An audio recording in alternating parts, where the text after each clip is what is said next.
పద్మలతను మాట్లాడుతున్నాను. ఈరోజు మనము పండు మిరపకాయల పచ్చడి చేసుకుందాము. పండు మిరపకాయల పచ్చడి అంటే కారం అనుకుంటారేమో, కాదు కాదు.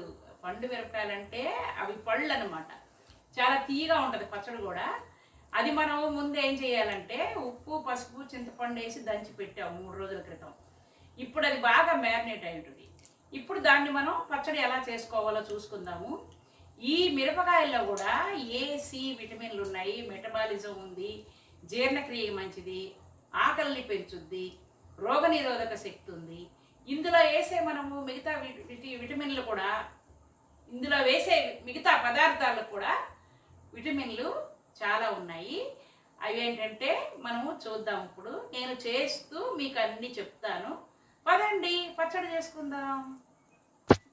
పండు మిరపకాయల పచ్చడికి కావాల్సిన పదార్థాలు: కొంచెం ఆయిల్ తీసుకున్నాను, ఎండు మిరపకాయలు, వెల్లుల్లి రేఖలు ఒలిసినవి, మినప్పప్పు, శనగపప్పు, కరివేపాకు, జీలకర్ర, ఆవాలు.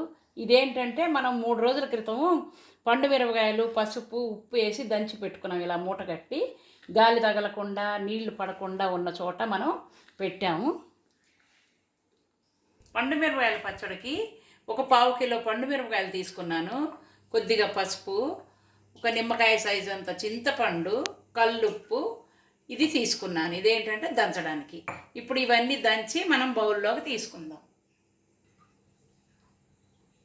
పండు మిరపకాయలు, చింతపండు, ఉప్పు, పసుపు వేసి బాగా మెత్తగా దంచాను. ఈ విధంగా వచ్చింది. ఇప్పుడు దీన్ని మనం ఏం చేయాలంటే ఇలా మూత పెట్టేయాలి. గాజు గిన్నెలోకి తీసుకున్నాను, గాజు మూత పెట్టాను. ఇప్పుడు దీన్ని శుభ్రమైన గుడ్డ తీసుకొని దీని మీద దీన్ని పెట్టి మూట కట్టేయాలి.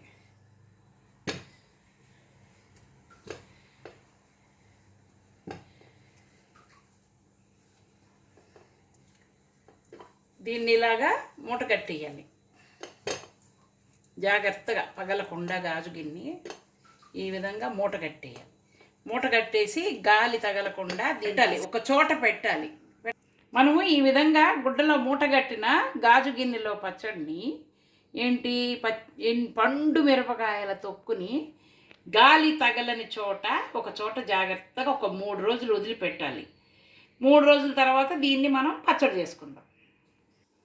ఇప్పుడు మనం మూట కట్టాం కదా 3 రోజుల క్రితం, ఇది ఇప్పుడు తీద్దాం. తీసి చూద్దాం ఎలా ఉందో. చూసారా ఎంత బాగుందో పచ్చడి. ఇదేంటంటే తొక్కు అనమాట. ఉప్పు, పసుపు మనం వేసి దంచి పెట్టాం, మిరపకాయలు, చింతపండు. ఇది బాగా మ్యారినేట్ అయింది. ఇప్పుడు పచ్చడి చేసే విధానం చూద్దాం. ఇప్పుడు స్టవ్ వెలిగిద్దాం. పొయ్యి మీద బాండి పెట్టాను. ఇప్పుడు ఒక 3 స్పూన్ల ఆయిల్ వేస్తున్నాను.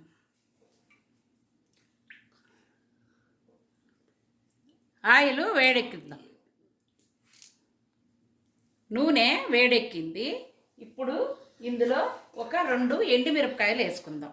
ఈ ఎండుమిరపకాయల్లో కూడా ఏ, సి విటమిన్ ఉంది, మెటబాలిజం ఉంది, చాలా మంచిది ఇది ఆరోగ్యానికి. తర్వాత కొంచెం ఆవాలు వేసుకుందాం. ఆవాల్లో కూడా కాల్షియం, మెగ్నీషియం ఉంది, కడుపులో గ్యాస్ తగ్గిస్తుంది. అవి కొంచెం చిటపట అనాలి. ఇప్పుడు జీలకర్ర వేద్దాం. జీలకర్రలో కూడా ఐరన్ ఉంది, మెగ్నీషియం ఉంది, చాలా మంచిది, ఫైబర్ ఉంది ఇందులో. ఇప్పుడు మనము ఆవాలు, మినప్పప్పు వేసేద్దాం. శనగపప్పు, మినప్పప్పు ఇదేంటంటే ప్రోటీన్స్. వీటి వల్ల కూడా మనకి కావాల్సిన ప్రోటీన్స్ అందుతాయి. పప్పులు ఏగుతున్నాయి. ఇందులో కొంచెం మనం జీలకర్ర వేయాలి. జీలకర్ర వేసేసాం కదా, ఇప్పుడు వాము. ఇప్పుడు వెల్లుల్లిపాయ వేద్దాం. ఇందులో కూడా B6 విటమిన్ ఉన్నాయి. ఇది కూడా మనకి మంచిది, కొలెస్ట్రాల్ తగ్గిస్తుంది, కడుపులో మనకి ఫ్యాట్స్ ఉంటే తగ్గిస్తుంది, కొవ్వు కరిగిస్తుంది, దగ్గు, జలుబు ఉన్నా కూడా ఇమ్యూనిటీ పవర్ పెంచుతుంది మనకి ఇది. తర్వాత ఇందులో కొంచెం ఇంగ వేద్దాం. ఇంగువ మంచి సువాసన వస్తుంది. ఇది అజీర్తికి మంచిది, జీర్ణక్రియ కూడా మనం చక్కగా జరిగే విధంగా చూస్తుంది, క్రమబద్ధం చేస్తుంది. మనము ఇందాక జీలకర్ర వేసేసుకున్నాం కదా, బాగా వేగింది. జీలకర్ర కూడా చాలా మంచిది హెల్త్కి, ఇందులో కూడా ఐరన్ ఉంది. ఇప్పుడు మనము కరివేపాకు వేసుకుందాం. కరివేపాకులో కూడా A, B, C, E విటమిన్లు ఉన్నాయి. ఇందులో ఐరన్ ఉంది, జుట్టుకు మంచిది, ఎముకలకి మంచిది. ఇప్పుడు ఇవన్నీ ఏగనిద్దాం మనం బాగా. ఇందులో కొంచెం మెంతులు కూడా వేయాలా, ఇందాక మీకు వీడియోలో స్కిప్ అయింది ఇది. మెంతులు కూడా చాలా మంచిది, షుగర్ కంట్రోల్ చేస్తుంది, మనకి చల్లబరుస్తుంది బాడీని కూడా. ఈ మెంతులు కూడా ఏగనిద్దాం. ఇప్పుడు అన్ని పప్పులు బాగా ఏగాయి. ఇప్పుడు మనము ఈ పండు మిరపకాయ పచ్చడి ఇందులో వేసుకుందాం. ఇందులో మనము చింతపండు వేసాము, అందులో C విటమిన్ ఉంది, అది కూడా రోగనిరోధక శక్తి, యాంటీ ఆక్సిడెంట్గా పనిచేస్తుంది. పసుపు వేసాము, అది యాంటీబయాటిక్ అనమాట.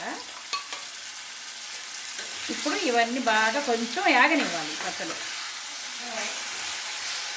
యాగనిద్దాం. నేను ఈ పచ్చళ్ళలో ఏమి నూనె వేసానంటే పప్పు నూనె వేసాను. పప్పు నూనె చాలా కాస్ట్లీ అయినా కూడా పప్పు నూనె వేసాను. పప్పు నూనె వేయడం వల్ల ఏంటంటే మంచి స్మెల్ వస్తుంది పచ్చడి. తర్వాత ఈ పచ్చడి ఏంటంటే బాగా మనం వేపాల, ఎందుకంటే మనం వేసిన నూనె పైకి రావాలి. అప్పుడు ఈ పచ్చడి మనం ఎన్ని రోజులైనా నిల్వ ఉంటుంది. ఊరగాయ పచ్చడి అనమాట ఇది. మనం పెద్ద జాడీతో చేసుకుంటాం, కానీ మీకు చూపించడం కోసం నేను ఒక 1/4 కిలో మిరపకాయలు తీసుకొని చూపిస్తున్నా. మీరు కూడా ఇలా ట్రై చేయండి. బాగా దగ్గరికి వేగింది. ఇప్పుడు ఏం చేయాలంటే మనం స్టవ్ ఆఫ్ చేసుకుందాం. చూసారా, మనము తాలింపు వేసుకున్న పండు మిరపకాయల పచ్చడి బౌల్లోకి తీసుకున్నాను. ఆయిల్ చూసారా పైకి తేలింది ఎలా మెరుస్తుంది. పండు మిరపకాయల పచ్చడి బౌల్లోకి తీసుకున్నాను. ఎండు మిరపకాయలు మనకు కనబడుతున్నాయి, వెల్లుల్లి కనబడుతుంది, ఆయిల్ పైన తేలింది.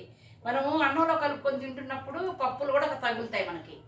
జీలకర్ర, ఆవాలు, పప్పులు తింటుంటే చాలా టేస్ట్ అనిపిస్తాయి. వేడి వేడి అన్నంలో నెయ్యి వేసుకొని ఈ పచ్చడి తిన్నామంటే అబ్బో అదిరిపోద్ది. ఇందులో విటమిన్లు కూడా ఉన్నాయి కదా. ఇందులో ఓన్లీ పచ్చడే కాదు, ఇది అంత కారం కూడా ఉండదు.